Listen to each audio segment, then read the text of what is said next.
Olá, gente, tudo bem? Agora vamos para a nossa próxima palestra das 11 horas com a nossa parceira TOTOS. A gente vai falar um pouco mais da trilha de dados IA. O título da palestra será Decifrando o Futuro, a Rota dos Dados até a Inteligência Artificial. O palestrante será Alestan Alves, parceiro TOTOS, e uma breve descrição do que vamos ver hoje é: vivemos na era dos dados, mas como transformamos esse imenso volume de informação em inteligência real e preditiva? Nessa palestra, vamos falar um pouco sobre a rota estratégica que conecta os dados brutos à inteligência artificial, pela perspectiva de um coordenador de dados. Explore o passo a passo essencial da coleta e tratamento de dados à criação de modelos de IA que podem prever tendências, automatizar processos e gerar valor real para o seu negócio. Prepare-se para decifrar o futuro, um dado de cada vez. Lembrando também que eles deixaram os flyers e um panfleto comentando um pouco mais sobre as estratégias da TOTOS, produtos e também algumas coisas que podem ser abordadas durante a palestra, certo? Então aproveitem bem. Por favor, pode vir ao palco nosso palestrante. Uma salva de palmas.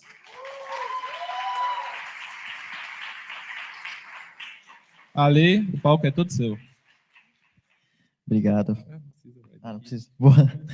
Já ia pegar o flyer dele ali. Pode vir, Márcio, também. Trouxe um integrante ali, o Tíbio e o Perônio, né? Aí eu trouxe o Perônio ali para falar um pouco também. Então, o Márcio trabalha no meu time. A gente vai vou tentar dar um overview aqui de como que é trabalhar na TOTOS também, como que a gente está fazendo essa rota de transição para ser uma empresa data-driven, né? A TOTOS, ela vem de um RP antigo e tudo mais, é uma empresa antiga, não é uma empresa nova, não é uma startup que nasceu a partir dos dados, totalmente diferente. A gente é uma empresa antiga de software que agora está migrando para dados. Então, eu vou tentar trazer um overview e tudo mais do que a gente está fazendo, mas também, a maioria da galera aqui está fazendo programação, sistemas da informação. Quem aqui é aluno ou aluna? Todo mundo. Então, eu vou falar mais tecnicamente mesmo, mas se vocês tiverem alguma dúvida, depois a gente troca uma ideia. Mas, bom, bora lá.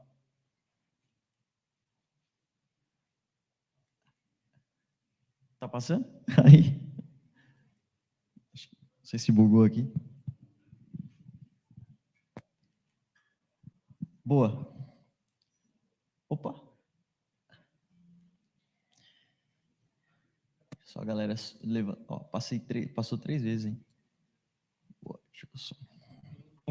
Estamos com um leve atraso, a gente só vai verificar se consegue diminuir o atraso. Tá bom, tranquilo. Fique em paz. Problemas da TI aí, então todo mundo aqui de TI, acho que dá para, com certeza vai dar para arrumar.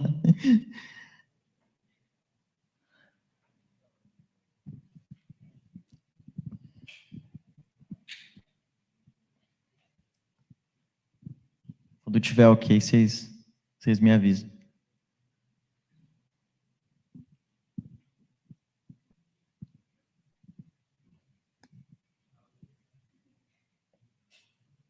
Dando spoiler aí da minha apresentação, hein? Que isso? Pode voltar agora, perdão.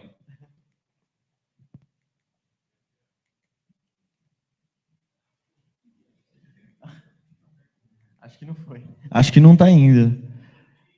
Voltou agora. Passar um. Vamos ver se vai.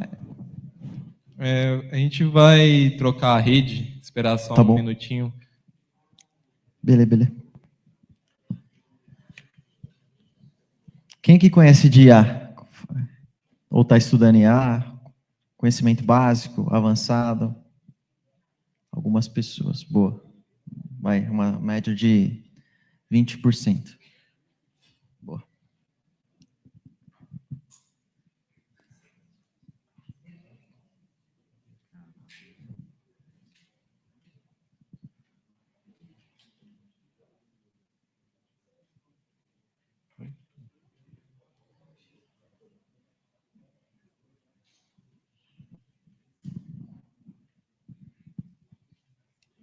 E pessoal, bom dia. Todo mundo aqui é de SI? Faz SI? Pô, legal. Não? Você falou que não? É outro curso? Mas é TI. Pô, legal. Tá dentro então. Legal. E como que tem sido aí a questão da IA não só desenvolver, trabalhar, mas mexer com os modelos, né? Hoje tem Cloud, ChatGPT, Gemini. Todo mundo conhece Cloud, Anthropic? Sim, não? Gemini, mexem bastante com Gemini? Pô, legal. Na minha época não tinha essas coisas, não. Era Stack Overflow Exato. Nossa, velho, era muito Stack Overflow, fórum chinês para resolver coisas. Todos conhecem aqui Stack Overflow? Fórum russo. É a nova era.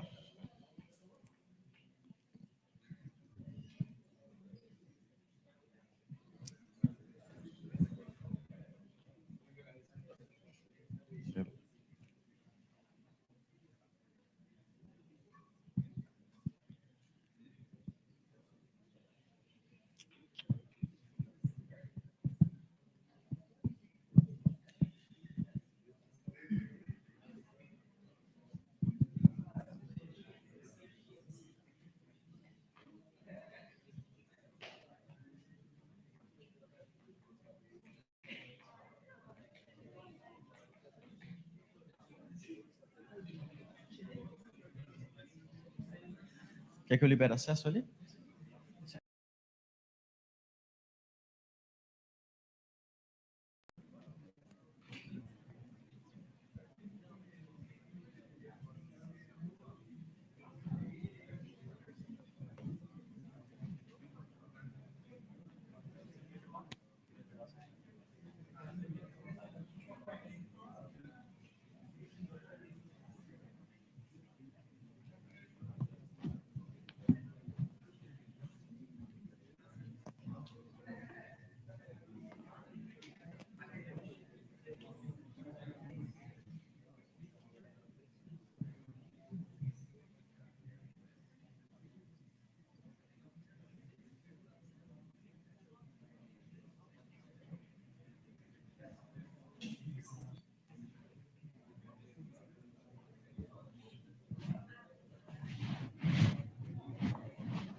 Alô? Gente, perdão o atraso, tá? A gente vai reiniciar o tempo da palestra, né? Infelizmente tivemos problemas com a rede. Eu não sei como que ficou a transmissão aí em casa, porque realmente caiu a taxa. Vamos continuar, então. Transferimos aqui, não vai ter instabilidade local, mas pode ser que ao vivo fique com algum problema, travamento, demore para atualizar um pouco a imagem, mas a gente espera que normalize daqui a um tempo. Então, obrigado pela compreensão. Por favor, aproveitem a palestra. Ale, pode continuar. Boa. Então, bora lá. Eu que sou o cara de redes de computadores, já fiquei pensando nas formas que a gente pode resolver isso aí, né? Mas vamos lá. Para a galera que não sabe, aí me formei em redes. Bom, quem sou eu? Acho que dar um overview aqui de quem eu sou, acho que é legal. Dar uma apresentação para a gente ficar mais íntimo também. Como que eu me apaixonei por programação? Eu tinha mais ou menos uns 12, 13 anos, hoje eu tenho 29 anos. Não parece, a galera fala, nossa, tem 16, 17 anos, mas tenho 29, né? E como eu me apaixonei? Na época que eu comecei a me desenvolver e tudo mais, e aprender sobre programação, foi na época de um jogo chamado Habbo Hotel. Alguém conhece aqui Habbo Hotel? A galera mais nova aí? Caramba, bastante gente conhece. Mesmo a galera mais jovem aí conhece o jogo. Hoje é um jogo que praticamente existe, mas não existe, assim, meio... Não tem muita gente que joga, mas na época que eu jogava, tipo, era bombava, assim, né? E aí eu comecei a aprender programação por conta desse jogo. E por que aprender programação por conta desse jogo? Basicamente, dentro do jogo você tinha que ter as moedas, os câmbios e tudo mais, para comprar as mobílias, para você decorar o seu quarto, basicamente isso. E eu não tinha condição financeira de comprar moedas, que na época era muito caro para comprar isso. Tinha diversas formas de comprar, SMS, dava para comprar um cardzinho, uma revista na banca, tinha várias formas de comprar os câmbios, comprar no próprio site também, mas eu não tinha condição. E aí, com isso que eu fiz, eu criei um Habbo pirata, que na época eu peguei o jogo, basicamente, tinha vários projetos na internet, diversos projetos sobre isso, e a galera ensinando como fazer e tudo mais, só que tinha uma parte de desenvolvimento que era bem densa. O jogo ele rodava no Flash, que foi descontinuado, né, nos navegadores, hoje já não funciona mais. E na época eu basicamente clonei esse jogo, coloquei no meu próprio servidor, na minha própria máquina, e eu abria o meu servidor utilizando um software que se chama Hamash, que eu consigo abrir o meu IP da própria máquina para outras pessoas acessarem. Então, e aí eu consegui, com isso, aprender muito de programação, muito mais em fóruns, e entendendo no YouTube mesmo, com pessoas que desenvolviam na época, e clonaram também o Habbo Hotel. Aí, com isso, eu consegui clonar o Habbo Hotel para alguns amigos meus, e depois, futuramente, eu consegui disponibilizar isso online e tudo mais, mas já continuei isso, hoje eu não tenho muito tempo para fazer essas coisas, mas foi muito legal na época, e até recentemente estava vendo como que eu consigo também clonar a versão mais nova do jogo e tudo mais, que existe outra tecnologia, outra forma de se criar, desenvolver e tudo mais, mas na época foi muito Java e MariaDB, que era uma parte do core do jogo, e tinha um CMS, que a gente chama, que é basicamente um dashboard de administrador, que rodava em PHP também, só que eu não coloquei ali. Outra coisa que eu fazia muito, eu jogava muito Combat Arms, que é um jogo, e na época eu aprendi em vários fóruns e tudo mais, a gente desenvolvia os cheats do jogo, né? Provavelmente ele foi descontinuado, talvez por conta de mim, e a gente desenvolveu diversos cheats. O que a gente fazia? A gente analisava ali o que estava vindo entre o servidor da Level Up, que é a desenvolvedora do jogo, e a minha máquina, e com isso a gente conseguia ali coletar essas informações, modificar essas informações, e com isso a gente sabia onde estava o personagem dentro do jogo, ao hack, né, onde se viu os caras pela parede e tudo mais. Então tive aprendi bastante coisa de programação também, ali criando cheats para o Combat Arms, o que era bastante divertido na época, não recomendo que ninguém faça isso, só que na época eu também não entendia também que era errado e tal, eu só fazia muito mais por hobby. E aí eu fiz, grande parte da minha vida foi também desenvolvendo esses cheats. Hoje eu não faço mais isso, tá, gente? Só foi nessa época. E aí também eu comecei ali a programar mesmo. Eu já entrei sabendo programar nessa estação Hack from Facebook, que basicamente também é um curso de programação, HTML, JavaScript, CSS, tinha um pouco de Python para back-end também, era um curso full stack. E aí lá eu aprendi bastante sobre programação, sobre coisas que eu não sabia na época. E aí o que eu fiz de ensino, já fui da Federal ali da Unifesp, eu fiz ciências, que não tem nada a ver com ciências da computação, ciências mesmo, que tem biologia, química, matemática, física. Eu fui para a FIAP depois, e aí eu fui fazer rede de computadores, porque era a coisa que eu gostava de fazer, eu queria fazer alguma coisa de computação, então fui para a FIAP. Na ETEC eu fiz mecatrônica, que eu aprendi muito também lá a desenvolver em Arduino e tudo mais, eu gostava bastante. E ali no Senai também foi a mesma coisa, fiz um pouco de mecatrônica, alguns cursos dentro do Senai. E aí um overview de quem eu sou, tem uma página também chamada Hacker Code nas redes sociais, que eu compartilho um monte de coisa lá legal, mas é um overview geral do que eu já apresentei aqui para vocês, tá bom? Eu vou deixar para o meu amigo Márcio falar um pouco. Bom, pessoal, bom dia. Como o Ali comentou, me chamo Márcio. Coloquei um resuminho ali da minha carreira, minha jornada, mas o meu início ali com a área de tecnologia foi em 2017. Comecei com PHP, então faz um pouquinho de tempo aí. E junto com o PHP a gente tinha ali o React também, o JavaScript, mas eu iniciei numa empresa que tinha um CRM para controlar várias outras empresas e comecei como estagiário, fui evoluindo ali, virei júnior e acabei saindo da empresa e fui para uma consultoria, Accenture, não sei se todos conhecem. E na Accenture fui chamado para desenvolver um site ali para o pessoal, um site da Vale, que infelizmente teve a tragédia de Brumadinhos, e a gente desenvolveu um site para fazer o pagamento das vítimas, né, em tempo recorde ali.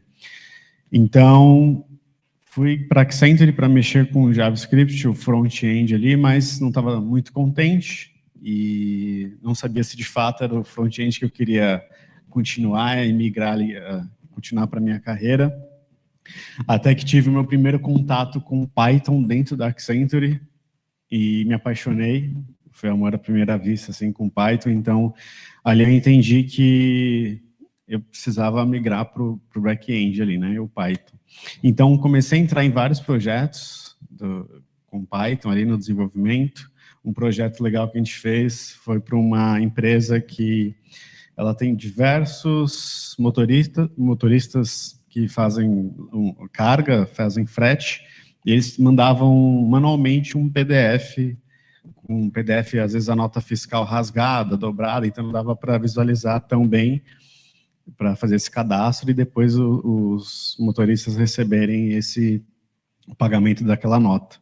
Então, eu com o time, a gente desenvolveu um OCR ali que o cara mandava foto, a gente já conseguia extrair todos os dados do PDF, já criava um card para atendimento e o pagamento era feito muito mais rápido do que manualmente. E pode passar. E hoje na TOTOS a gente tem várias frentes ali de IA junto com o Ali nos guiando aí. E o que a gente fez de legal foi a ferramenta de resumo, então a gente, como um time, desenvolveu uma ferramenta de resumo que ela faz um resumo e ela consegue reescrever textos, então é bem legal. Infelizmente, isso é só internamente ali da TOTOS, mas a proposta da ferramenta foi bem bacana, poder ajudar uma outra área, um outro time. Hoje a gente trabalha muito com automação, e automação com Python mesmo, então a gente ajuda outras equipes ali da TOTOS, e um tema bem legal de automação foi que a gente conseguiu reduzir a carga horária de um funcionário que ele estava utilizando o dia inteiro para extrair dados do Gira Produção, então ele tinha que extrair isso manualmente, entrava no Gira, fazia um filtro manualmente, gerava um CSV, depois entrava no CSV, limpava todos os dados, todos os campos, depois disso tinha que conectar o CSV no Locker Studio para fazer um dashboard ali para as outras áreas, e tudo isso manualmente, então ele gastava mais ou menos 8 horas ali do dia dele para fazer tudo isso. E com automação em Python, a gente reduziu esse tempo para 40 minutos. Então, é bem gratificante ver e poder ajudar as outras áreas. E hoje, o nosso core ali maior é o agente de IA. Hoje a gente sustenta 9 agentes de IA. Teve o Universo TOTOS, que foram levados alguns agentes, e eu tive à frente ali de um agente que se chama Diligence Check. Então, basicamente, ele ajuda uma outra área, que se chama SN na TOTS, a responder perguntas sobre proteção e privacidade de dados da TOTS ali.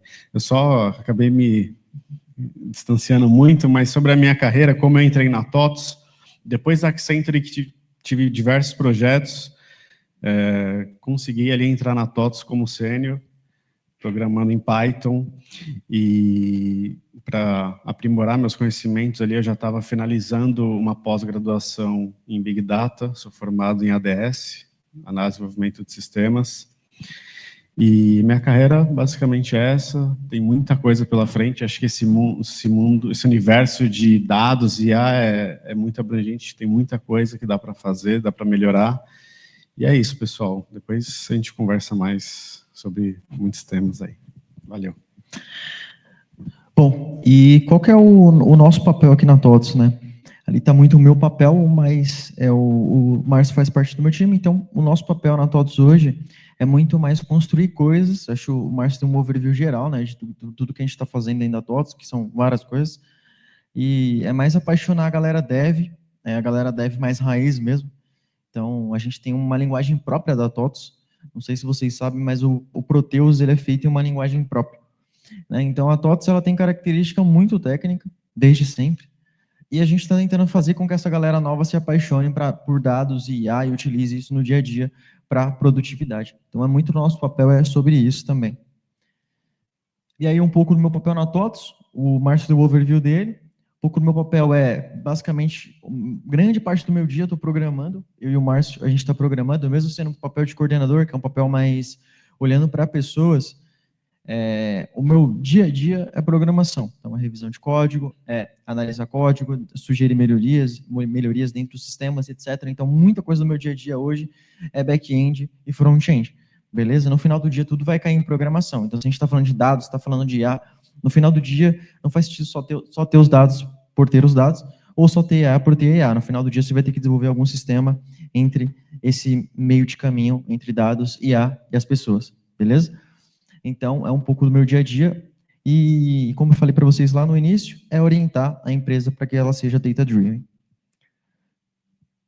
Bom, e aí qual que é essa rota entre os dados, a IA, e como que a gente consegue definir isso, qual que é o limiar entre essas coisas? Aí tem um meme que eu trouxe para vocês, tudo é data engineering, né? Aí beleza, tudo é data engineer e tudo é programador. Basicamente, um data engineer basicamente é um programador para dados. Vamos citar que seja isso. E ali em cima, tudo é IA. Agora, a partir do momento, a empresa só vai falar IA. E aí, no final do dia, de novo, ela vai cair, tudo é data engineering. Então, no fim, acho que eu também dei um spoiler aqui, tudo é sobre programação. Não adianta nada a gente ter uma IA pela uma IA. Se existisse hoje apenas o modelo GPT-4o sem a interface do ChatGPT, provavelmente ninguém conheceria. As únicas pessoas que conheceriam seriam os devs, né? Então, por isso que é muito importante ter um front-end bonito, ter uma interface legal, um back-end que responde rápido.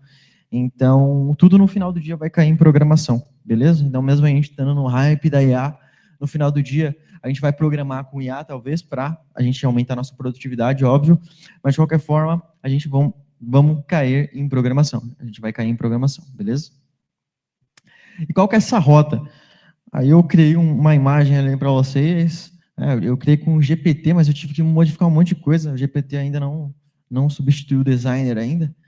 E aí tem uma rota ali que ela tem vários caminhos, ela é uma rota mais sinuosa e tudo mais, porque não é tão fácil hoje a gente criar IA sem os dados, né? Então, você vê esses modelos novos, o GPT-4o, o GPT-5, principalmente os modelos que já foram treinados, né? Sem ser esses modelos novos que foram refinados apenas, os modelos realmente que foram treinados, você vê que eles coletaram dados de diversas informações e da internet toda, basicamente. E sem essas informações, provavelmente, a gente não teria um modelo tão bom.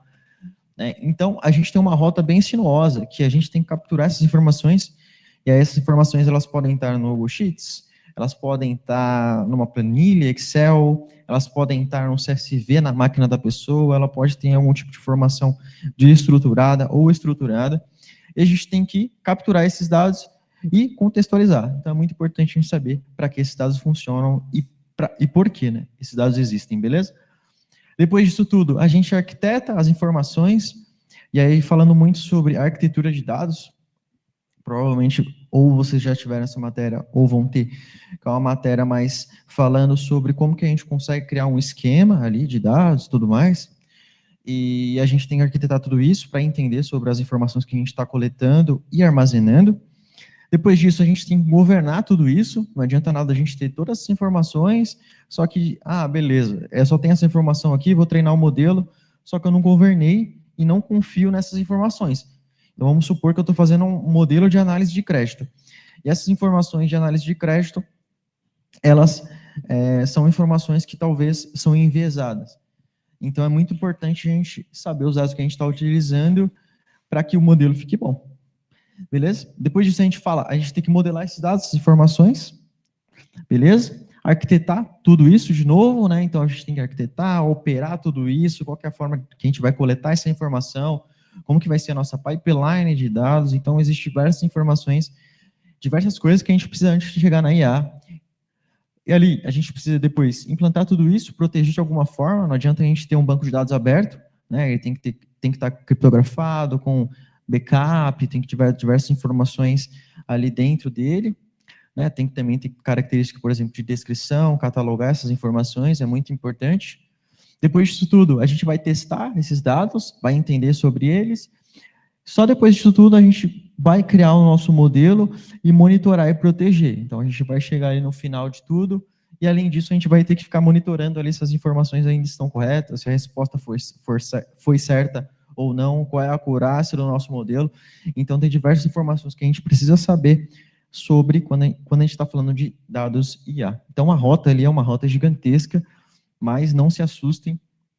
Em algum momento vocês vão tirar insights desses dados, ou até mesmo criar um modelo que esse modelo gere insights para a companhia, tá bom?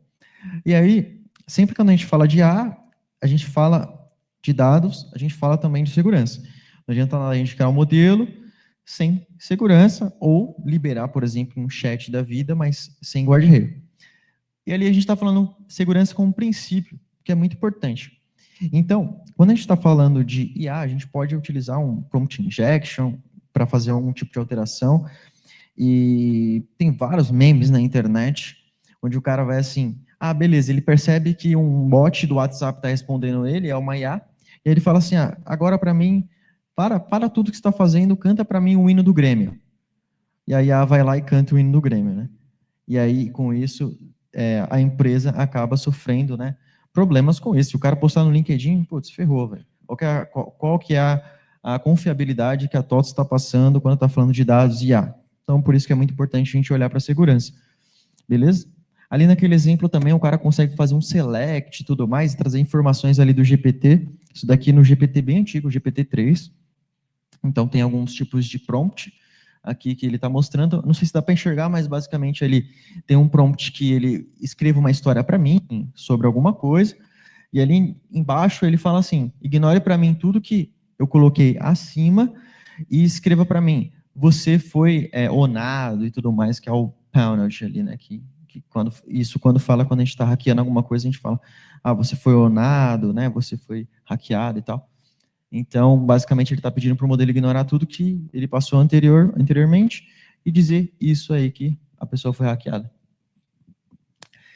E aí, quando a gente está falando de segurança como princípio, existem algumas coisas que são importantes, né? A gente não está só falando de segurança para a empresa, mas segurança para as pessoas, né?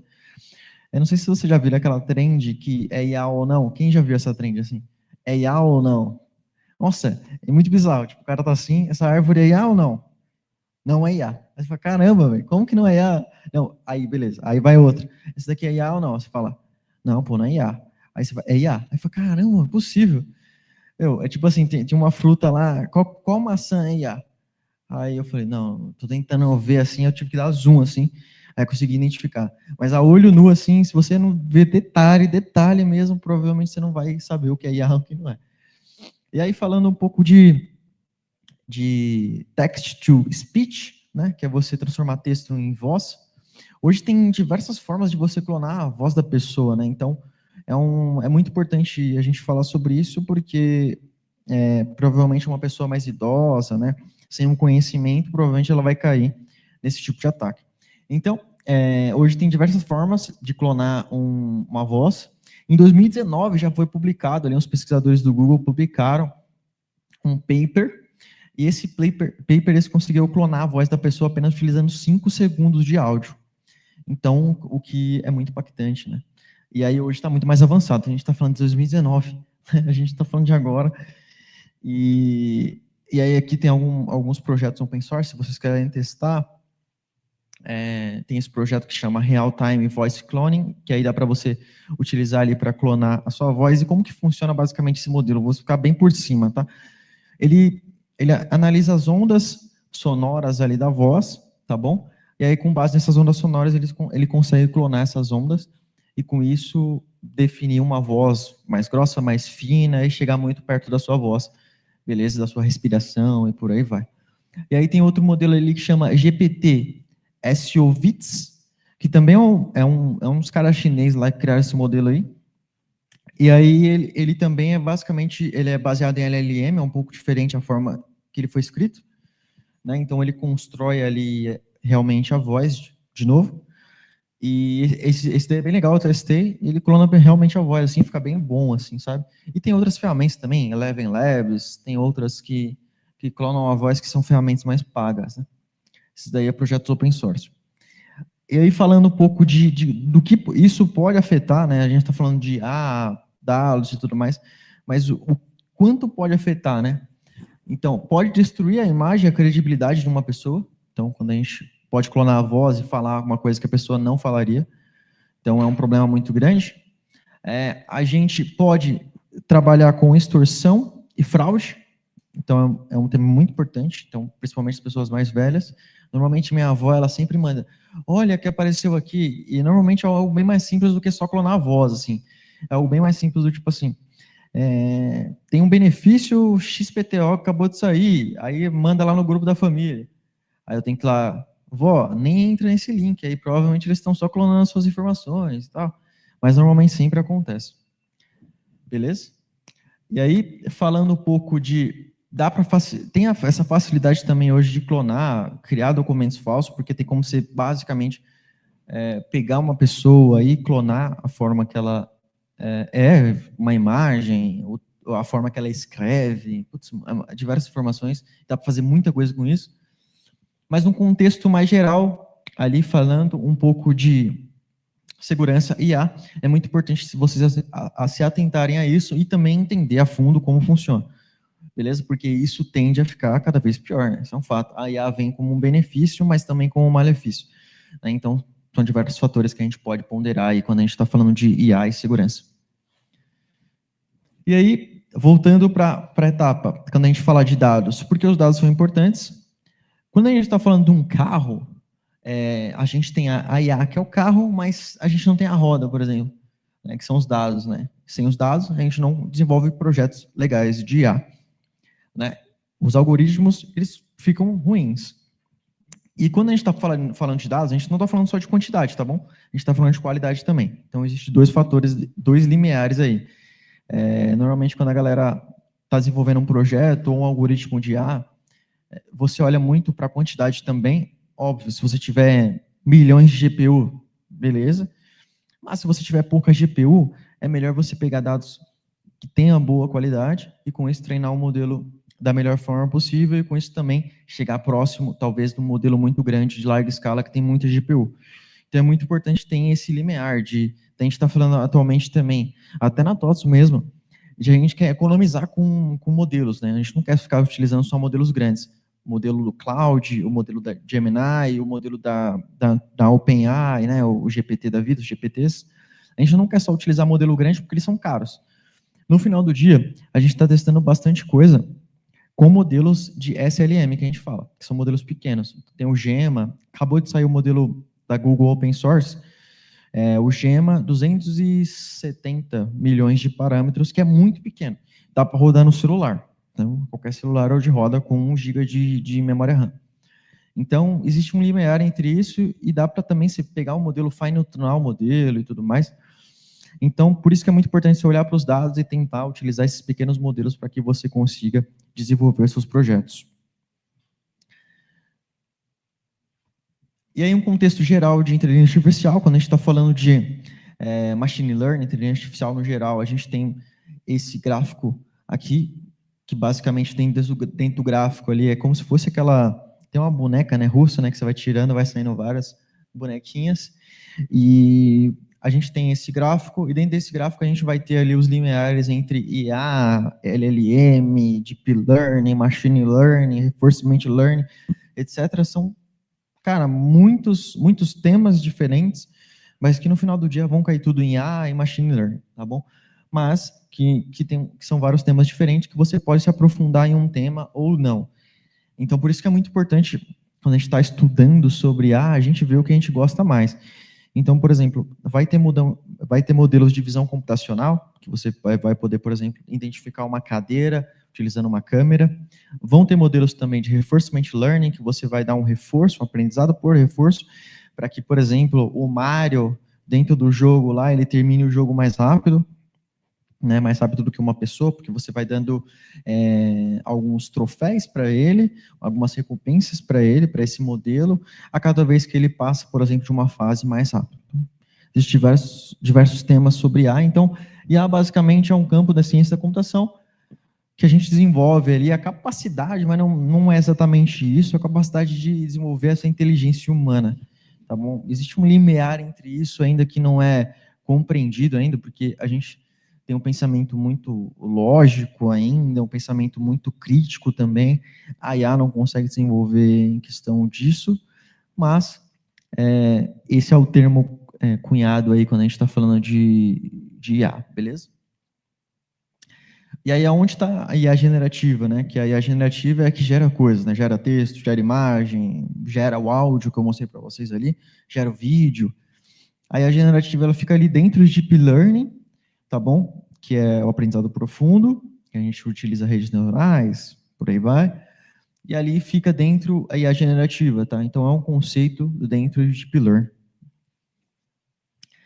E aí os LLMs estão dentro de Deep Learning, mas o LLM referencia o Large Language Model, né? Então são os modelos grandes. Tem modelo de IA generativa também que é pequeno, que não se encaixa em LLM, né? Até falei, os SLMs, tudo mais. Tem agora os SSLMs, que são os modelos menores ainda do que o SLM.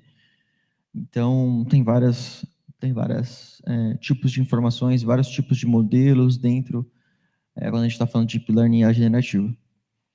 E aí, porque tudo mudou por conta de um paper que chama Transformers, na verdade o paper se chama Attention is All You Need, e esse paper fala sobre essa parte de Transformers, que antigamente, quando a gente estava desenvolvendo um modelo, tinha um modelo chamado BERT, que era um modelo bem avançado até, que ele desenvolvia frases, dava para você identificar, por exemplo, se aquela frase era mais amigável ou não, então dava para fazer diversas coisas. É um modelo de NLP, que a gente chama, e esse modelo, ele não era tão bom, porque ele sempre olhava as próximas palavras que ele ia gerar, ou a última, olhava o contexto da frase como um todo. E aí, esse paper veio para desmistificar isso, e aí ele criou basicamente ali uma forma de você sempre olhar o próximo token, ou a próxima palavra, qual que é a probabilidade, por exemplo, de eu falar eu, e aí o que vem depois, né? Aí pode ser eu gosto muito de você e tudo mais, eu gosto de X coisa, ou XPTO. Então, com base no contexto, é um pouco diferente das palavras anteriores e das próximas palavras, qual que é a probabilidade de eu gerar uma palavra XPTO. Então, é basicamente isso, tá? Que esse paper fala, e por isso que foi desenvolvido os Transformers aí, tá bom? É um paper ali da Google, tem outras pessoas também, não só da Google. E aí, quando a gente está falando de modelos, como que a gente consegue personalizar um modelo, criar um modelo, ou qualquer etapa para a gente desenvolver um modelo de IA, né? Lá atrás, a gente estava desenvolvendo alguns modelos, de clusterização. Eu mesmo já trabalhei em uma empresa onde desenvolvi modelos de recomendação com Deep Learning, utilizando TensorFlow. E aí, como que a gente consegue modelar o modelo, personalizar o modelo, e por aí vai. A gente tem ali algumas seleções técnicas, que pode ser um modelo de Machine Learning, Deep Learning. Aí, quando a gente está falando de modelo de Machine Learning, a gente pode utilizar o Scikit-learn, tem outras bibliotecas conhecidas. Quando a gente está falando de Deep Learning, a gente pode utilizar o TensorFlow, PyTorch, por aí vai. Tem outras libs, tem o JAX também, que é uma libs bem voltada para a ciência. E aí, depois que a gente está desenvolvendo todos esses caras, a gente tem o LLM também, que são os Large Language Model, que também é uma subcamada do Deep Learning, e aí a gente quer desenvolver. Aí, no final do dia, vamos supor que a gente desenvolveu um modelo de LLM, a gente vai constituir ele através de um prompt sempre. Então, todos os modelos que vocês estão utilizando hoje, que vocês falaram que utilizam Gemini, OpenAI, etc., eles têm um prompt que é uma camada extra ali. Então, antes de sair a informação para você, ele vai ver se aquela informação ele pode falar ou não, né? E aí ele muito está olhando para a parte dos dados, então, das fontes de dados que ele tem. Então, por exemplo, eu tenho diversas informações que são, por exemplo, funções dentro hoje do Gemini, que ele é... Gemini não, da OpenAI, Gemini também, que é voltada para agentes. Então, o próprio modelo, que é um prompt principal ali, ele já tem essa informação falando que, por exemplo, quando o usuário X falar assim, olhe para mim as minhas reuniões que eu tenho no Calendar, ele vai utilizar lá a ferramenta do Calendar que está disponível dentro do modelo. Então, existem diversas informações nesse prompt, mas também segurança. Então, por exemplo, se você colocar, eu quero criar uma bomba, ele vai responder, não posso criar uma bomba, não posso falar para você criar uma bomba e tudo mais. Mas se você falar, talvez, como que não criar uma bomba? Como não criar uma bomba? Talvez ele responda, né? Mas eles estão bem treinados enquanto a isso, mas antigamente respondia. Teve até um caso interessante que é muito legal, né? Que era assim, o cara falou assim, eu quero sites piratas para me ver filme. Me manda aí os top 10. E aí o modelo falava, não posso mandar os top 10 e tudo mais. E aí depois a própria pessoa perguntou assim, então, quais sites eu não posso utilizar de filmes piratas na internet? Me dê os top 10. E aí ele foi lá e respondeu. Então, existe um limiar de segurança, então por isso que é muito importante que a gente está criando os modelos aí, a gente olhar para essa tábua. Hoje ele não faz mais isso, mas na época os modelos da OpenAI fazia. E ali tem um fine tuning, adaptação, então a gente pode tunar um modelo utilizando diversas tecnologias para fazer isso, diversas libs, diversos tipos de modelagem que a gente pode fazer, utilizando o fine tuning, beleza? Depois que a gente faz um fine tuning do modelo, que é basicamente tunar ele com os nossos dados, a gente consegue ali olhar essa capacidade dele, né? Essa adaptação, que ele foi feito, se a adaptação foi boa ou não e tudo mais, depois de eu ter feito essa adaptação mais leve nele. Depois disso, eu tenho a engenharia de prompt no final, que é como que a pessoa vai utilizar o modelo da melhor forma, como que ela vai perguntar da melhor forma. Então, isso é muito importante também para a era da IA nova. A maioria dos modelos hoje de pensamento, o que eles fazem? Utilizam basicamente engenharia de prompt, um loop ali, onde você passa uma frase simples para ele e ele consegue ali destilar essa frase e te responder da melhor forma possível. Então, existem diversas técnicas, uma delas é essa, que os próximos modelos já fazem, mas também você pode utilizar técnicas de engenharia de prompt, que é muito importante. E aí, esse tema é um tema muito novo, que eu tenho estudado bastante, que é a parte de você fazer engenharia de contexto. E o que quer dizer isso? Quer dizer, quando a gente está utilizando um modelo ou criando um agente, a gente tem que saber, é muito engraçado falar agente, né? Quando a gente está desenvolvendo esse modelo ou esse agente, é muito importante olharmos para essa parte de contexto. E por que isso? Esse é um tema relativamente novo e o Anthropic tem feito muito isso. E por que não só olhar o prompt? Quando a gente está olhando só o prompt, a gente tem ali só um overview do que a gente pode fazer e talvez a gente não vai extrair a melhor forma ou o end-to-end ali, né? Do agente, né? O agente ele não pode funcionar 60%, ele tem que funcionar 99,9%. Então, por exemplo, se eu for amanhã pedir para um agente de IA que ele compre para mim, esse é sempre o exemplo que a galera usa, né? Que ele compre para mim uma passagem aérea para ir para o Nordeste, e ele compra uma passagem aérea para eu ir para o Havaí, eu vou gastar muito mais dinheiro, óbvio, mas também eu não queria ir para o Havaí. Então é um problema muito grande que aí pode gerar esse problema para a companhia aérea. E isso já aconteceu, tá? Já teve um caso de uma companhia aérea que tinha um chatbot dentro do site, esse chatbot ele conseguia ali dar desconto ou não numa passagem aérea. E o que aconteceu? Uma pessoa conseguiu ali, através de uma engenharia de prompt, um prompt injection, um desconto maior do que estava escrito para o agente distribuir o desconto. Né? Então, por exemplo, o desconto era de 10%, 20%, deu um desconto de 50% numa passagem. Né? O que gerou um problema muito grande, e no final do dia, a própria empresa aérea ela teve que custear essa passagem, ela teve que realmente dar esse desconto de 50% na passagem do rapaz, porque ele não estava errado. Né? No final do dia, era só uma feature que estava disponível no site, ele utilizou essa feature. Beleza? Então, é muito importante a gente olhar o contexto. Quando a gente está olhando o contexto, a gente vai personalizar para o usuário. Então, vamos supor que a gente criou uma ferramenta de análise de contrato. Eu olho o contexto da TOTOS e transformo esse agente para que ele olhe contratos com o olhar da TOTOS, e não só com o olhar geral. Então, eu não peço, por exemplo, para ele, analise esse contrato para mim, as cláusulas de privacidade XPTO. Não, eu falo para ele assim, ó, analise esse contrato para mim, com base nesses contratos aqui da TOTOS anteriores, e essas pessoas aqui que revisaram esse contrato, olha o formato, olha como elas revisaram, olha as revisões antigas. Então, é muito importante você sempre olhar o contexto. Então, esse é um tema novo, mas que a maioria dos agentes que são bons, que vocês utilizam hoje, provavelmente utilizam muito essa parte de context engineering. E ali, quando a gente está falando de uma stack, né, dessa parte de contexto, a gente pode ter uma memória, então uma memória longa, uma memória mais curta. E o que é memória? É sempre quando eu pergunto algo para o meu agente, ele vai ter aquelas informações anteriores. Beleza? Então, isso dá para setar quando a gente está criando um agente, a depender do framework, ou a depender da API que você está utilizando, mas a maioria dá para fazer isso. A instrução que você está passando para o sistema, então tem que ser muito declarativo. Então, por exemplo, eu tenho um calendário. Eu quero conectar o meu agente ou o meu modelo a esse calendário.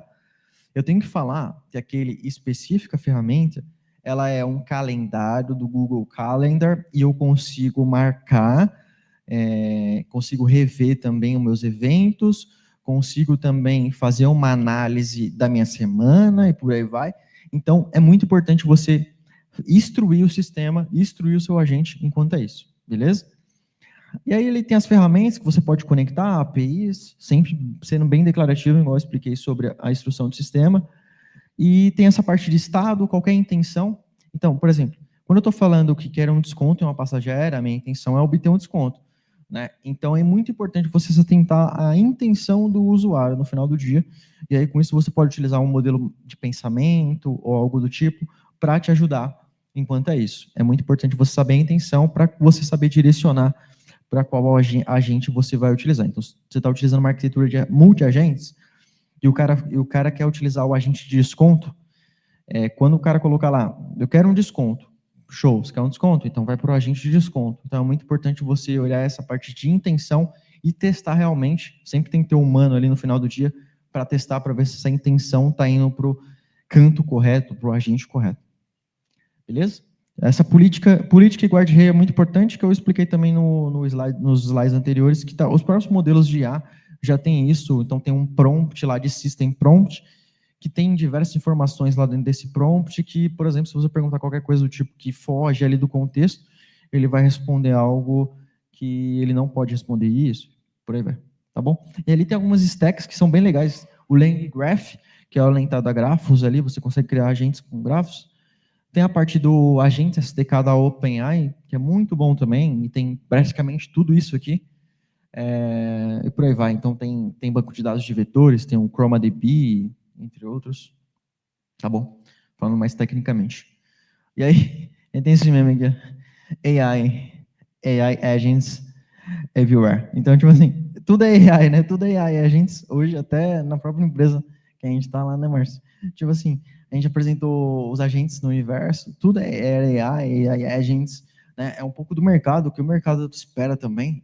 A gente tem que saber um pouco disso também. O mercado espera AI. Beleza, a gente vai entregar AI. E aí tem vários memes de AI agents everywhere. No final do dia, muito que a gente vê hoje, a maioria das coisas não são agents, tá?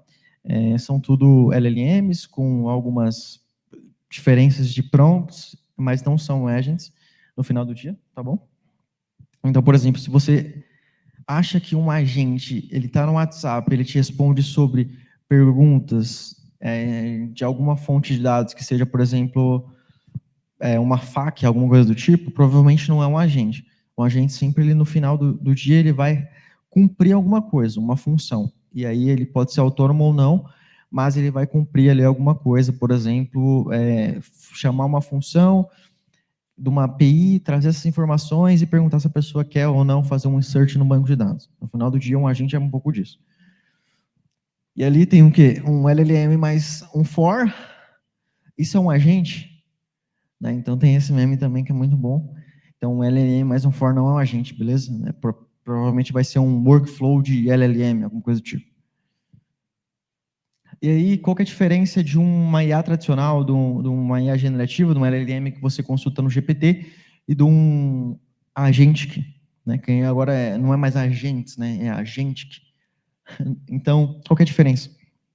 A diferença maior é que quando você está utilizando LLM, aí tem dois gráficos ali diferentes, você vê que o LLM, ele tem uma pergunta e ele é meio linear. Então, é uma pergunta, no final do dia vai gerar uma resposta, e aí depende se ele vai pegar numa base de conhecimento ou não, da onde ele vai pegar essa informação, ele só é linear, ele vai pegar uma informação de algum lugar. A forma de criar agentes é um pouco diferente. Existem diversas arquiteturas de agentes, mas vou citar uma, que é, por exemplo, ter um agente coordenador. Você tem um agente coordenador na ponta, e esse agente vai definir para qual agente ele vai levar as informações. Se estiver muito complexo, depois vocês podem me perguntar, mas é basicamente através do prompt que você enviou para esse agente, ele vai definir qual agente ele vai utilizar. Beleza? Basicamente isso. Ou qual função ele vai utilizar também. E ali tem um workflow que é totalmente diferente desse workflow mais linear, né? Ali no laranja, ali no workflow laranja, você vê que tem ele pode ir para diversas regiões, ele pode somar no final ali, então ele pode ter um workflow totalmente diferente de um workflow apenas de uma IA tradicional. E aí, falando um pouco de como que funciona, qual que são as arquiteturas de agentes. E aí tem várias. A gente está falando ali, por exemplo, da arquitetura do Manus, que é um agente de IA bem conhecido, né? Que ele faz, basicamente? Ele tem um agente central que faz o to-calling, né? Ele vai chamar as funções e depois retornar para o usuário, né? Então, através de uma query ali e tudo mais. Então, o formato que ele é feito através de ação. Então, sempre ele chama o agente toma a ação e retorna para o usuário. Basicamente isso, tá? Quando a gente está falando de ali, ó, aquela parte ali do Mortar, essa parte de to use, você tem um agente principal que vai chamar as funções, que são os MCPs, as APIs, e por aí vai, independente do que você está criando, do que você definiu como função, mas tem um agente principal que chama os outros agentes, que no final do dia são ferramentas ali naquele caso, beleza? Então, existem diversas arquiteturas. A arquitetura que eu mais utilizo é a arquitetura do agente coordenador. Então, é um agente central que coordena os outros agentes. Então, é um agente, vamos supor aqui, um agente especialista em contrato. E aí, esse agente especialista em contrato vai chamar o agente especialista em risco do contrato. Vai chamar o agente especialista em privacidade e segurança, que tem a ver com o contrato. Então, normalmente eu utilizo essa arquitetura de um agente coordenador, que é talvez o mais conhecido e o mais utilizado. Beleza? E aí, 90% do agente de IA é prompt engineering, tá? Normalmente, é 90% prompt engineering, 9% é programação, 1% é IA. No final do dia, é um pouco disso. Então, se você tem um bom prompt, uma boa informação, normalmente esses prompts são bem grandes, tá? Não são pequenos. Com certeza passam de 300 linhas um prompt desse. Se você tem um prompt bom, você consegue ter um resultado bom também. Então, não adianta você colocar um prompt simples, do tipo, você faça isso, faça aquilo. Não, você tem que colocar um prompt extenso, com exemplos, com contexto, por aí vai. Expliquei um pouco naquela parte de content engineering. E aí tem um prompt ali de um agente, ó. Olha o tamanho. E aí, provavelmente, nem sei quantas linhas tem esse prompt, mas não dá nem para enxergar, mas sempre tem uma instrução, tem um background, o que ele vai, qual que são os últimos resultados e tudo mais. Tem a parte de output, beleza? Qual que é o formato de output que você quer? Quando você está falando de agentes, você tem que ter um formato bem próximo do formato que você quer final. Então, vamos supor que eu quero um formato JSON. Beleza. Então, vou trazer no formato JSON, etc. Então, é o que você quer no final. No final do dia, você tem que realmente ter um formato JSON. Então, é muito importante você saber isso. Né? Tem a parte ali de few shot learning, que é o que você vai mostrar para ele como exemplo, um few shot, um exemplo simples de aprendizado. Tem a parte dos dados estáticos, os dados dinâmicos, beleza? Então, sempre passando contexto, informações, dados e por aí vai. Então, ter realmente um prompt grande, mas eficaz também, tá? Então, sempre começar por uma introdução, explicando o que ele é, o que ele vai fazer, um background, qual que é a informação que ele vai coletar, de onde ele vai coletar e por que você está criando ele, então, por aí vai. Beleza? Mas, aí depois de tudo isso, qual que é o valor? Qual que é o valor que a gente tem nas integrações, nos dados e tudo mais? Aí que tem umas referências das empresas mesmo. Então, falta skills em IA, em dados, então falta muitos skills e o mercado está gigante. Nós mesmos lá do time, está expandindo o time agora, não tem pessoas para contratar, bem difícil. Muito difícil achar pessoas que já tenham conhecimento em IA. Normalmente essas pessoas estão empregadas, né? Então é muito, muito difícil mesmo achar pessoas que são boas tecnicamente em IA e dados. Falta skills de integração entre as coisas, a complexidade dos dados é muito ruim também. Então, você tem uma empresa, essa empresa é pequena e ela nunca foi orientada a dados. Ela não é uma empresa que os dados estão estruturados, os dados estão em fontes diferentes. É no Google Sheets, Google Drive, CSV, um arquivo.json. Putz, tem diversas informações diferentes. Como você consolida tudo isso para você criar um agente, para você criar um modelo de IA preditivo ou não, de recomendação de alguma coisa, ou que preveja o futuro da empresa? É muito complexo. Achar pessoas que consigam fazer isso. E a maioria das empresas elas estão com essa dificuldade. Realmente a dificuldade é nos dados, nem é nos modelos, porque os modelos estão muito bons assim. Se você pedir provavelmente para o modelo da OpenAI, Gemini, esses modelos mais estado da arte que a gente fala, que são os modelos Anthropic, Google e OpenAI, ele provavelmente, se você pedir para ele vai criar um modelo para você de machine learning simples, até relativamente um avançado de deep learning, assim. Né, principalmente os mais conhecidos, né? Isso não quer dizer que o modelo vai ser bom ou não, porque expliquei também anteriormente que dados é mais importante do que talvez o modelo, beleza? Então é o jeito que você treina, é o jeito que você refina, é o jeito que você entende sobre os dados, sobre as informações. Então não quer dizer que seja só o modelo ou a programação que você gerou ali utilizando as libs que vai gerar um modelo bom. Baixo sucesso, então não está retornando ROI. Então, não está retornando o retorno, o investimento que você está tendo em IA e dados não retorna. A maioria dos projetos são imaturos e inexperientes. Então, esses são experimentais, na verdade. Então, a maioria são só projetos que você só tem no notebook ali e roda uma vez no dia, não está em produção. E o valor ainda é pouco tangível, tá? Então, não tem muito valor.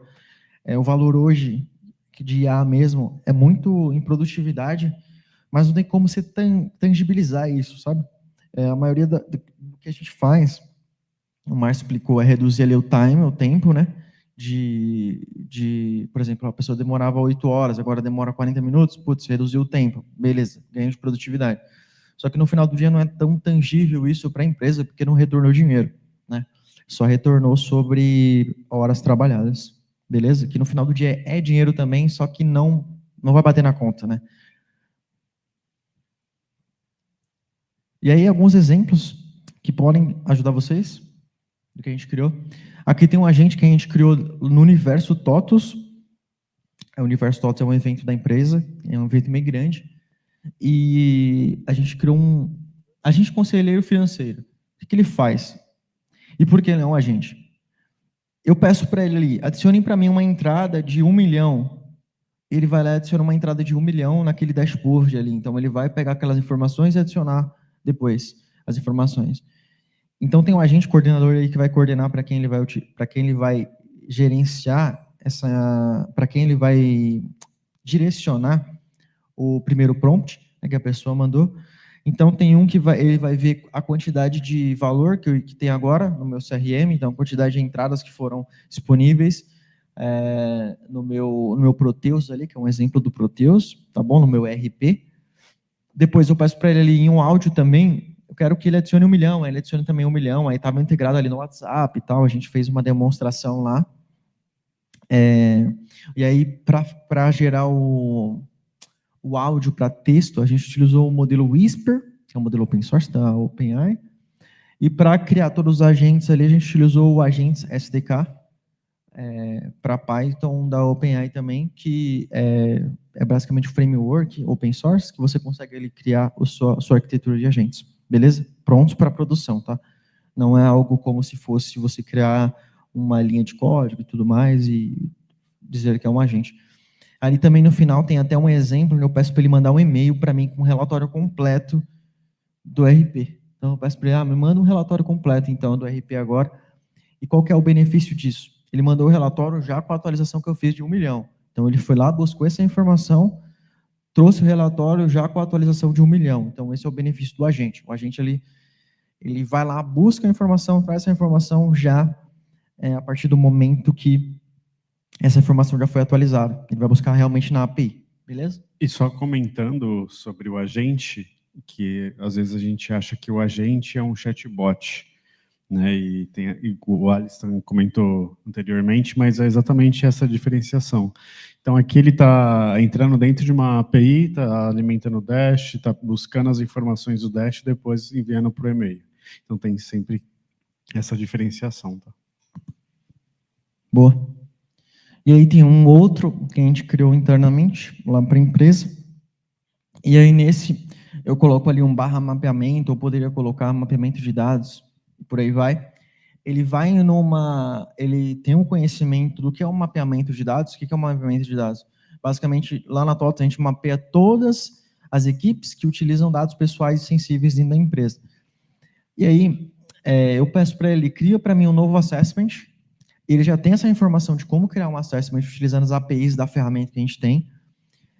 E aí, depois que eu peço para ele criar um novo assessment, ele fala, beleza, qual que é o título desse assessment e qual que é o e-mail da pessoa que vai responder essa avaliação. Ali eu passo o nome, o título e o e-mail da pessoa que vai responder. E aí eu passo em linguagem natural mesmo. O nome, título é isso aqui e essa pessoa que vai responder. E aí ele entende, ele fala para mim, beleza, criei seu assessment, criei sua avaliação. E aí com isso eu clico ali na avaliação, aí eu entro na ferramenta, que é uma ferramenta que a gente tem lá na TOTUS, e ali eu já tenho uma avaliação que a gente utiliza em todas as áreas. Então pensa que a própria área poderia ir nesse bot e perguntar lá, eu quero agora responder sobre mapeamento de dados, estou utilizando uma informação nova de dados pessoais e sensíveis. Show. É só você pedir para o nosso bot que ele vai gerar para você esse assessment. Facinho, vai estar na sua mão, vai chegar no seu e-mail essa informação de como acessar rapidamente. E aí tem um agente, esse daqui é legal, que é mais nerd, né? Tem um agente do Pokémon que a gente desenvolveu. O Anthropic desenvolveu, na verdade não foi a Anthropic, foi um desenvolvedor aleatório que desenvolveu utilizando o modelo da Anthropic, e a Anthropic depois desenvolveu o próprio modelo ali, não modelo, né? Desenvolveu um agente de IA que joga Pokémon Red do Game Boy. E não tem nenhuma informação na internet, cara, é muito difícil achar como que desenvolve isso. E aí foi através de conhecimento, pesquisa e tudo mais, com base no nosso conhecimento em agentes, a gente conseguiu desenvolver ali um agente que ele roda sozinho o Pokémon. Ele tem um exemplo de como que ele estava rodando e tudo mais, mas pensa que o benefício disso é deixar ele rodando infinitamente, ele descobrindo coisas dentro do jogo, coletando Pokémon, lutando dentro do jogo e tudo mais. O próprio modelo do Gemini também tem se você procurar Gemini Plays Pokémon, você vai achar lá na Twitch. Na Twitch tem a live lá rodando o Gemini rodando o Pokémon Red, não sei se está no Yellow e tudo mais, se eles atualizaram. E aí tem esse carinha rodando lá, um exemplo com o Gemini também, só que não tem nada a ver com esse que eu criei, tá? E como que ele foi feito? Acho que é muito legal explicar para vocês. Basicamente, eu utilizo ali, analiso um pouco da memória RAM, na verdade, analiso a memória RAM e crio um mapa de colisão para que quando ele bate em algo, ele retorne e não fique ali parado. Tem também, toda hora que a gente vai andar com o personagem, eu tiro um print da tela. Então, eu tiro um print da tela, mando para o agente, e com base ali de onde ele está, o agente decide, por ele mesmo, para onde ele vai. Então, eu não estou passando basicamente para onde, qual que é o caminho, ou, por exemplo, para ele passar de fase, ele precisa de X, para ele ir para outro lugar, ele precisa de Y. Não passei nada. Basicamente, ali eu tiro um print e falo, decide aí modelo. Então, decide aí o agente. Beleza? Então, ali, o que eu passo para o agente também? Ferramentas que vão para a esquerda, para a direita, para cima, para baixo, utilizam ali os botões do Game Boy, que é o X, o A, né, os botões da Nintendo, beleza? E aí é para interagir mais com o mapa mesmo, conversar com alguém, entrar em uma porta, por aí vai. Então a gente deixou rodando lá no próprio universo TOTS como um experimento mesmo, isso daqui é totalmente um experimento, e a gente possivelmente vai aprimorar isso, quem sabe liberar, mas por enquanto ainda a gente não liberou, mas é um exemplo bem legal da capacidade dos agentes, beleza? Provavelmente se eu deixar aqui rodando horas, ele vai descobrir alguma coisa que o ser humano não descobriu ainda. E eu entrei numa comunidade do Discord, que são os caras nerd dessa parada, que só tentam aprimorar cada vez mais o próprio modelo, os próprios agentes, para jogarem os jogos do Pokémon. E a galera já descobriu coisas que os humanos não teriam descobrido, alguns bugs, alguns glitches que tinham nos jogos de Pokémon do Game Boy. Beleza? E aí tem um pouco de algumas... Aí tem um pouco de alguns kits de LLM que você pode rodar offline. Aí esses daqui são bem legais. O Olhama é muito bom. Então saiu o Gema, expliquei para vocês, saiu o Gema 250 milhões de parâmetros, né, que é um modelo muito, muito pequeno, que dá para você rodar no celular. Então lá no Olhama você vai conseguir rodar provavelmente no seu Raspberry Pi, quem tiver um Raspberry Pi. Vai conseguir rodar no celular, então, por aí vai. Então bem legal. Gerar imagem tem o Stable Diffusion, mas tem outros modelos também legais também, open source abertos. O LangChain é para você fazer esse workflow de LLMs. O LM Studio, que você vai, por exemplo, ter os seus modelos offline lá, e dentro do LM Studio você consegue rotear todos eles. Tem o VLLM e o Llama C++, que basicamente você consegue rodar pequenos modelos dentro desse Llama e só utilizando a própria CPU. Não precisa de GPU, beleza? Então, tem algumas coisas bem legais nesse carinha também. Algumas tecnologias que a gente utiliza lá na TOTS, que eu utilizo também no meu dia a dia, não é só na TOTS, tá? Linguagens principais, que não são... O TypeScript não é uma linguagem, né? É meio que como se fosse um mockup ali, como se fosse uma arquitetura por cima do JavaScript, coisa do tipo. Mas eu utilizo o TypeScript, que é no final do dia ali um JavaScript modificado. Utilizo o Python, que é a linguagem principal para dados hoje, então a gente constrói muitas coisas com Python e Fast API para construir as APIs. Que a própria, se você pesquisar, a própria OpenAI utiliza a mesma arquitetura que a gente está utilizando lá na TOTS. Então a gente utiliza um pouco do que o mercado está fazendo. Então a OpenAI utiliza muito Python, sei lá, 98% é Python, o ChatGPT da vida é feito em Python, back-end. Então, a gente utiliza muito para construir o nosso back-end, para fazer essa orientação de modelos, agentes, por aí vai. AWS e GCP para construir as coisas dentro da cloud. E o GitHub para deixar nossas informações, nossos códigos dentro de um repositório. Como que funciona a nossa stack de dados, olhando para dados? A gente tem a parte de ingestão com a AWS Lambda, que funciona como microserviços, como lambdas ali, que você pode construir os seus próprios códigos, colocar lá dentro, e ele é gerenciado, serverless, que a gente fala, no final do dia não é sem servidor, né? Essa palavra serverless é uma forma meio estranha de se falar, mas ele funciona, sempre quando eu chamo ele, ele puxa lá um container, uma máquina da AWS e roda essa aplicação. A gente tem a parte de storage, AWS BigQuery como principal, então BQ e AWS S3 como principal repositório, S3 para dados estruturados, então logs, anyway, BigQuery para dados estruturados, é o nosso data warehouse. E aí tem dashboard, que a gente utiliza principalmente o Locker, a parte do GitHub, que eu expliquei para vocês, as APIs, expliquei, um Fast API e muita coisa também dentro da AWS Lambda, beleza? A gente utiliza muito container, então a maioria das coisas estão no Docker. Se não está no Docker, normalmente eu falo, time, coloca no Docker, porque aí eu consigo rodar em qualquer lugar, eu consigo rodar na própria máquina para testar. Então, hoje, você criar um container dentro do Docker faz total sentido para a gente. Colocar um pequeno modelo, um pequeno front-end, um back-end, colocar tudo junto, um monolito ou não, tanto faz. E aí a gente utiliza tudo isso, beleza? E uma parte de IA, a gente utilizou muito Keras ali, que é Deep Learning, muito TensorFlow, a gente não está utilizando muito hoje, porque a gente está falando muito de agentes, né? Então, a gente está criando, sei lá, quantos agentes que a gente vai criar, mas provavelmente vai ser muitos esse ano ainda. Então, a gente não está olhando para essa IA mais tradicional, que a gente fala agora, né, IA tradicional, quais são os modelos mais tradicionais de estatística, beleza? Tudo é estatística, mas a gente não está utilizando esses modelos mais Deep Learning, Machine Learning, utilizando essas características aqui das ferramentas mais, tá? Mas a gente, mesmo assim, a gente tem os modelos para manter ainda. S3 e AWS para deixar os dados que foram gerados pelos modelos. A gente utiliza um VectorDB ali, que é o Pinecone, mas também tem um ChromaDB, que é bem legal. Então, a gente está testando um ChromaDB também. Cloud, Amazon SageMaker, para colocar ali os modelos que é do TensorFlow, Scikit-Learn, etc. A gente tinha um modelo, né? A gente mantém ele não tão de perto agora, que é um modelo de segmentação. A gente pega aquela avaliação que eu mostrei para vocês e segmenta ali em grupos, utilizando caminhos.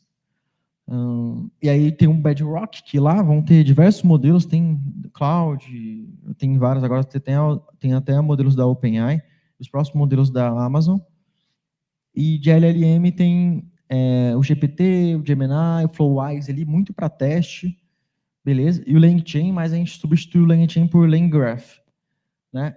E também pelo agente SDK da OpenAI, que é um framework de agentes. Beleza? E é isso. Dúvidas?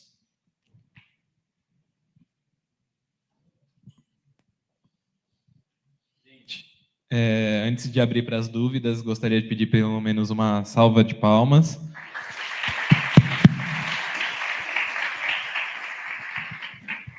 Agradecer também pela paciência por conta do nosso problema técnico, pela parte dos palestrantes. Pedir desculpa porque atrapalha um pouco o horário de almoço de vocês, esse atraso que nós tivemos, né?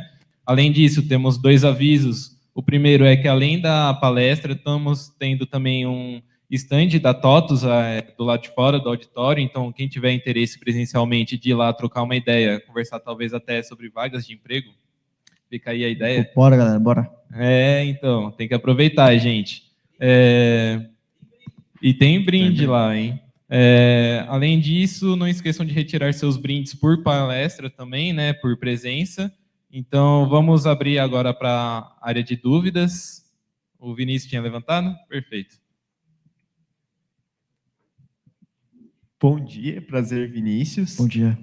Vocês tinham comentado que vocês fizeram um modelo, eu não entendi direito, como em relação a resumos, e eu gostaria de entender um pouco mais, principalmente se vocês trabalharam com tokenização, como que vocês identificavam os principais tokens, e gostaria de saber um pouco mais.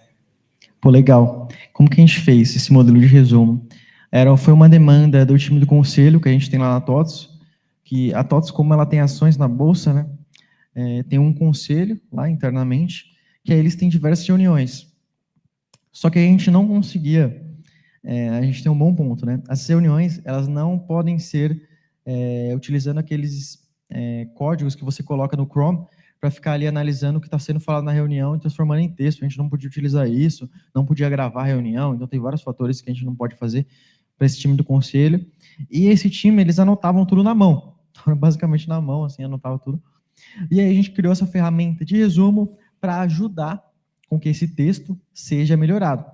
Então, basicamente, a gente nem tokeniza nada, a gente não tokeniza nada, a gente utiliza modelo open source para fazer isso. Hoje a gente está utilizando o Llama, né, Llama 3.2.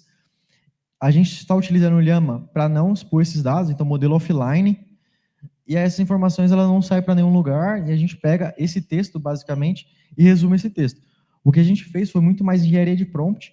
Então, a pessoa ela tem um front, é que eu não trouxe, mas, basicamente, a pessoa tem um front, e ela cola o texto ali, e ela coloca assim, eu quero o texto mais informal, quero ele mais normal, quero que você corrija muitas palavras, quero que você corrija poucas palavras, e muito mais no prompt mesmo, utilizando ali engenharia de prompt, para que essa pessoa tenha um resultado final bom, assim. Então, eles não é um time muito técnico, e a gente conseguiu resolver um problema apenas utilizando um modelo simples de LLM, offline, que consiga resolver um problema que eles digitavam tudo na mão, ficava tudo horrível, assim, a forma, né, porque ninguém consegue ser tão rápido e digitar tão bem, é muito difícil. E a gente fez mais isso para facilitar a vida deles, então a gente não precisou fazer tokenização, nem nada e tudo mais, a gente só tem uma parte que a gente conta os tokens que a gente está sendo utilizados.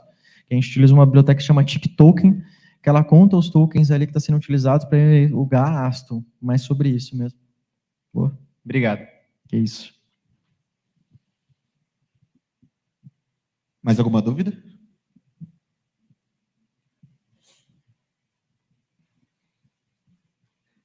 Boa tarde, prazer, Boa Nicolas. A minha pergunta é, vocês ainda contratam júniors e se sim, até quando? Você acha que vai acabar isso aí de júnior, agora é só pleno e sênior? Ou sua visão, a IA não vai substituir os desenvolvedores júniores? Recentemente a gente contratou 2 júnior para o time. E até, desculpa cortar o Ali, a gente contratou 2 júniores e a gente tem um agente que ele vai não substituir, mas ele é um auxiliar do nosso gerente, né? E até os 2 júniores comentaram, mas como a gente vai ficar agora? Eu falei, nada a ver, nada muda. Então, quanto mais gente, melhor no time, como o Ali comentou. Mas ele vai comentar um pouco mais sobre, mas creio que quanto mais, melhor. E o júnior, ele é muito bom para a gente desenvolver e aprender com ele também. Tá? A minha visão é assim, a gente contratou recentemente 2 júnior lá para a equipe, né, respondendo a sua dúvida, eu acho que agora eu acho que o júnior vai acabar, agora. Hoje, né, amanhã não sei, né? No final do dia, não sei se o amanhã, né, se vai evoluir tanto ou chegar nesse nível. No final do dia, é muito mais sobre eu costumo falar com os meninos, né, do meu time, tem que ser o Júnior Pro Max, assim, sabe? Não só o Júnior pro ser Júnior, então eu passo uma tarefa, é tipo um fritador de pastel. Acho que não existe mais esse cargo de fritar pastel, que é aquele cargo que existia antigamente, que quando eu era Júnior, eu tinha esse cargo, que era basicamente, toma essa tarefa aqui, só faz, depois me entrega, se estiver ok, passa os testes daí, se estiver ok, beleza. É muito mais aquela análise agora crítica mesmo. Então, por que eu estou fazendo isso, sabe? Por que eu não posso fazer dessa forma? Por que eu não posso fazer dessa outra maneira? Ou, além disso, beleza, essa tarefa é muito legal, mas eu posso fazer algo a mais? Então, é muito mais sobre isso. No final do dia, sempre vai precisar de pessoas, aí, sendo júnior, sênior, pleno, o que seja, para revisar tudo isso, né? Então, existe um problema grande ainda de segurança, quando a gente está criando programação, front-end, back-end, modelos de IA mesmo com IA, gerando esse código, gerando esse texto, existe um grande problema quanto a isso, mas a gente tende a melhorar, né? Então, você vê os modelos, eu estava vendo uma matéria, ano passado, o modelo acho que é o Gemini, ele tinha 40% de uma prova de TI, que é uma prova feita para ensino médio, uma Olimpíada, na verdade, uma Olimpíada de TI feita para o ensino médio, 40% ele tinha resolvido. Esse ano resolveu 98%. né? Mas perdeu para humanos, né? No final do dia ele perdeu para humanos ali, conseguiram resolver 100% da prova. No final do dia é muito sobre o pensamento crítico. Eu acho que também cada ser humano tem a sua própria análise, o seu próprio histórico. Então isso conta muito. Então tendo um time multidisciplinar para mim faz total sentido. Não adianta a gente ter um time só de zagueiro, só de meio-campista, tem que ter o atacante, tem que ter o goleiro, no final do dia tem que ter o cara que está aprendendo, que vai ser o cara da base, que a gente vai ter que falar, putz, esse cara da base aqui, no futuro ele vai ser o sênior, vai ser o pleno. Acho que não vai acabar, e eu creio muito, eu não sei o futuro, né, mas eu creio muito que só vai aumentar, acho que só vai aumentar os cargos, e eu creio que com certeza vai ser muito mais cargo sênior, e pleno, e coisa do tipo, mas o Júnior Pro Max, que estiver já desenvolvendo coisas legais, próprias, provavelmente esse cara já vai sair na frente de todo mundo. Beleza? Obrigado. Gente, mais alguma dúvida? Quem tiver mais uma dúvida, o tempo está meio apertado, então eu vou pedir para vocês fazerem a dúvida no stand da TOTS lá fora, porque o tempo já foi. Tranquilo.